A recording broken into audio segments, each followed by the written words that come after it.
Buenas. Yo soy Jesús Gómez y les voy a leer y a comentarles mi ponencia que se titula La locura y sus paradojas, una lectura comparativa de 7 cuentos morales y el elogio de la locura. Sección 1. El entendimiento general de ciertas palabras suele ser tajantemente unívoco: ladrón, prostituta, doctor y ciertos adjetivos finalizados en ista. Por ejemplo, este pacto colectivo suele constreñir también a la palabra locura y sus derivados. El loco es esa persona cuya razón funciona de manera defectuosa. Por ello, siempre ha sido visto como algo excepcional, una normalidad, eso al menos hasta el siglo XV, porque aparece Erasmo y el posterior erasmismo. En este sentido, es interesante la cita de Sevilla Godínez, en el que nos comenta: el elogio de la locura constituye una versión sintética de algunos aspectos del pensamiento de Erasmo. Tal como él mismo refiere, y cita Erasmo: en la moría expresé las ideas que en el Enchiridión, las mismas ideas que en el Enchiridión, pero en broma. Cierra la cita de Erasmo, continúa la cita de Sevilla Godínez. De tal manera, en la moría, obra que tiene tantos títulos posibles como las caras que manifiesta la locura, se encuentra un esbozo de espiritualidad crítica y varios indicios de pensamiento sobre la vacuidad que sustentan e impulsan el pensamiento filosófico de Erasmo. Ambos elementos están matizados en una visión dual de la locura, que al mismo tiempo posee la cualidad de cinismo y está dotada de una sutil esencia sublime. Cierro cita. Ahora bien, la univocidad de estas palabras no es una característica natural e inherente a ellas. El carácter marcadamente positivo o negativo de estas acepciones, como sabemos, es un convenio, que puede resultar bastante arbitrario y perjudicial según cómo se le mire. Al respecto, continúa señalando el autor de Sevilla Godínez, cito: Erasmo no alude a la locura que es propia de un estado mental trastornado o que viene acompañada de una alteración psíquica grave, a la cual convendría la expresión latina insania, la cual se asocia a la falta de cordura e incapacidad fisiológica para lograrla. Por el contrario, la locura de Erasmo es la que se centra y está vinculada a la insensatez.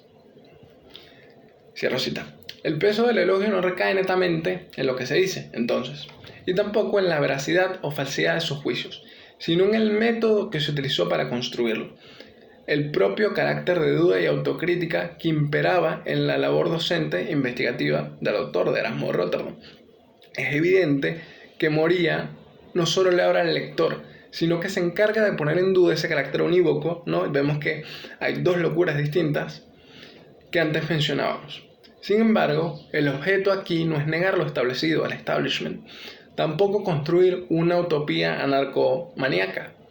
Lo que se propusieron Erasmo y su compañera narratológica, la locura, fue establecer una suerte de estudio ontológico de sí misma, a través del cual hacer reflexionar a las figuras del poder de la época, los clérigos, las figuras eclesiásticas, por lo que la pregunta que nos hacemos no es si es bueno o malo estar loco, sino qué es estar loco, qué es ser loco, qué es la locura. Para responder a esta intricada cuestión, Desiderio expone, abrimos cita: las mayores niñerías son el agente que mayor fuerza tiene sobre esta bestia enorme y poderosa llamada pueblo. Cierro cita. Una por una va desglosando las prácticas realizadas en distintos ámbitos sociales y epistémicos, que fueron, y algunas aún son, entendidas como racionales, solo para demostrar que en el fondo, si las contraponemos a la naturaleza humana, estas son aún más descabelladas que las mal llamadas locuras. Incluso así, puede que nos resulte confuso o que les resulte confuso pensar o hablar de un cuerdo que es más loco que el propio loco. Por lo que nos vamos a remitir a la dicotomía que hizo el propio Erasmo.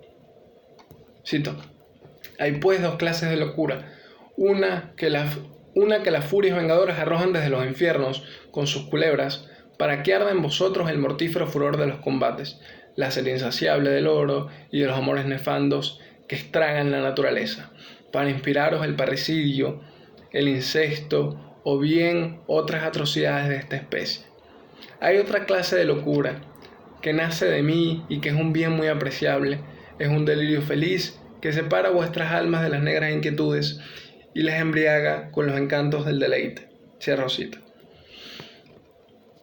puesto que Erasmo solo dijo que la locura provenía de sí misma y que me parece que llamarla locura loca no es muy halagueño que se diga, nos tomaremos la libertad de llamarla locura erásmica o erasmiana. Si seguimos el sentido de este argumento, ocurren dos cambios importantes.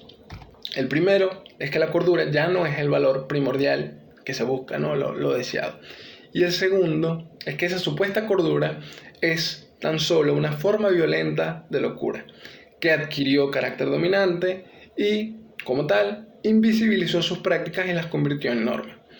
El objeto de esta división no es subvertir el orden, sino más bien dar cuenta de que dicho orden existe, de que hay una dicotomía. Cito: se puede afirmar que en el elogio y en sus argumentaciones hay una invitación a los lectores a que reflexionen sobre su condición, especialmente en el caso de aquellos más criticados por Erasmo, a quienes él tácitamente planteaba que revisaran su conducta y buscaran realizar su verdadera misión según el alto cargo que tenían. Nuevamente lo que venimos hablando de los clérigos. Continúa la cita. En otras palabras, el mensaje de Erasmo a los teólogos, filósofos religiosos, autoridades eclesiásticas y académicas era una invitación a regresar al sentido original de sus vocaciones. Cierro cita, eso es Jaime Palacio. El escenario de corrupción y libertinaje que sería enfrentado por las 99 tesis de Lutero fue diagnosticado también por el agudo neerlandés, por Erasmo, que realizó un parte médico y preparó un itinerario de rehabilitación. Este itinerario es bastante curioso, pero es sumamente efectivo, ya que solo rehabilita o es capaz de rehabilitar a aquellos que fueran capaces de sopesar el golpe del proceso. Antes mencionamos la construcción textual, ¿no?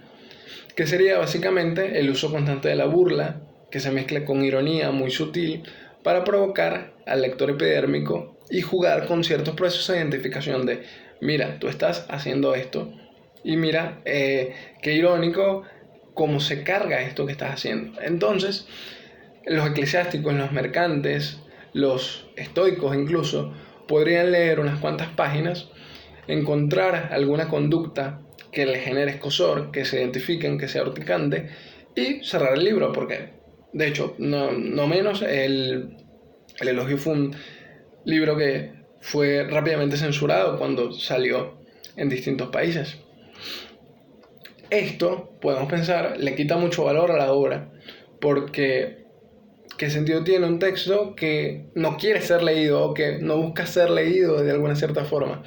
Pero es lo contrario. Erasmo no necesitan, ni Erasmo ni la locura buscan a lectores epidérmicos. Estos las más de veces serían, creo que queda claro, locofúricos, ¿no? Gente que está en el campo de la furia.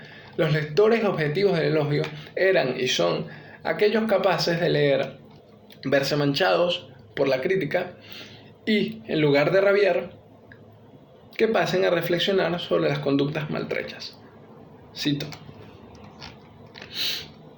nuevamente a Sevilla Godínez: la ironía se manifiesta en el hecho de que la criticidad que es criticada es precisamente la herramienta utilizada. Tal es una de las principales fortalezas del elogio. Mantiene una lógica de doble mensaje, en la que la crítica que se realiza al ejercicio racional es, al mismo tiempo, una invitación a ese tipo de labor. El juicio de la erudición, adjudicándole la categoría de locura, transmite el mensaje de que es justo tal locura la que debe preferirse a la que evidencian los que se dedican al placer y la diversión, que son la mayoría. Se genera un proceso de reflexión al criticar los procesos de reflexión imperantes y decir, mira, también hay espacio para cosas distintas. El mecanismo irónico permite a Erasmo no solo señalar la insensatez que subyace en lo que entendemos como locura y también en lo que entendemos como cordura, sino que también se critican los modos en que se construye y razona, ¿no? Esa locura fúrica es criticada también y se invita a construir ese modo distinto o a darle cabida a ese modo distinto. El mal fúrico estaría ligado a la separación del hombre respecto a su naturaleza primordial. pero no desde una perspectiva maniquea o que quiere volver al buen salvaje, digamos. No hay que pensar en repintar Altamira o volver hacia atrás. Es muy distinto de una lógica primitivista.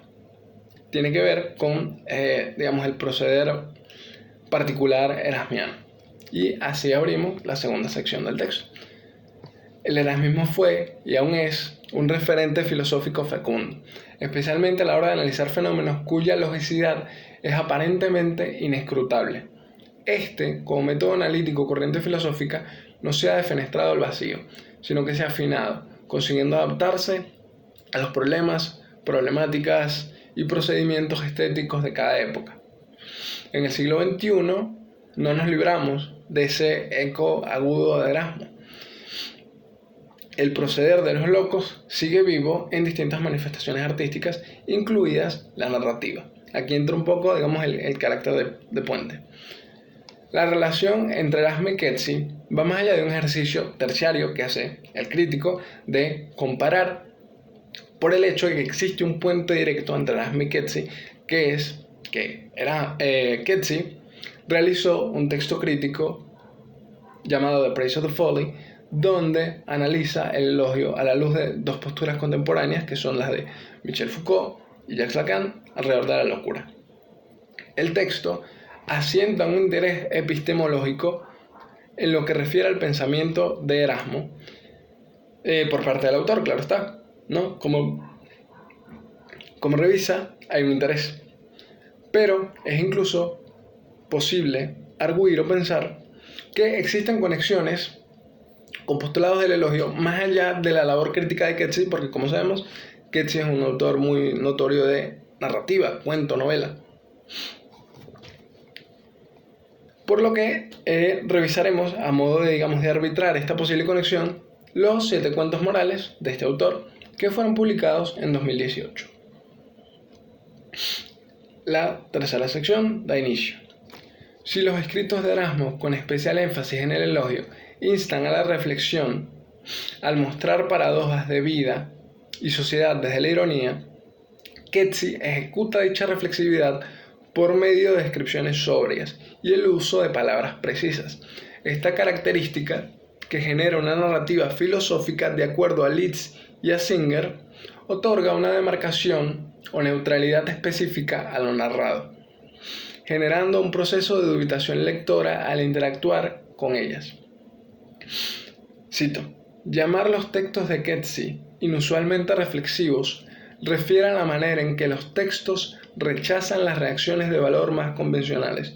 En su lugar, mueven al lector a un nivel de experiencias humanas elementales, mientras que lo despojan del usual armamento de respuesta a estas experiencias.